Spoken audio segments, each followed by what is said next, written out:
Evelyn had always loved the serenity of the cabin in the woods. It was her sanctuary, a place to escape the cacophony of the city and find peace among the towering trees and whispering leaves.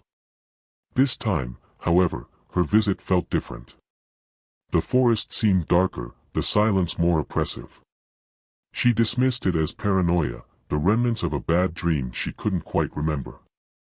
On her second night, as the wind howled outside and the fireplace crackled softly, Evelyn heard it, a faint whisper, barely audible, yet unmistakable. It seemed to be calling her name. She froze, listening intently, but the sound vanished as quickly as it had come.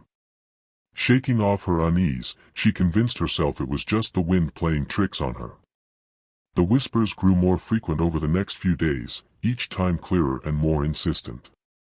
They seemed to emanate from the woods, beckoning her deeper into the forest. Evelyn's sleep became fitful, plagued by nightmares of shadowy figures and hollow-eyed faces. During the day, she found strange symbols carved into the trees around the cabin, symbols she didn't recognize but felt an instinctual dread toward.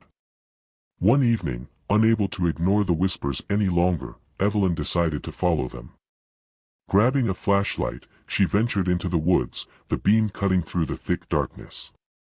The whispers grew louder, guiding her to a clearing she had never seen before. In the center stood a large, gnarled tree with twisted roots and a hollow that seemed to yawn like a mouth. As she approached, the whispers crescendoed into a cacophony, echoing in her mind, urging her closer. With trembling hands, she shone the flashlight into the hollow and gasped. Inside were relics of the past, old photographs, rusted jewelry, and small, weathered toys, all arranged in a macabre shrine. A sudden movement behind her made her spin around, and she found herself face to face with a figure shrouded in shadows. Its eyes glowed with an unnatural light, and its voice, a raspy whisper, echoed the ones that had haunted her. "You have come," it said, reaching out a skeletal hand. "You must join us." Paralyzed with fear, Evelyn couldn't move as the figure drew closer. The whispers intensified, wrapping around her mind like a vice. She felt herself being pulled into the hollow, the darkness swallowing her whole.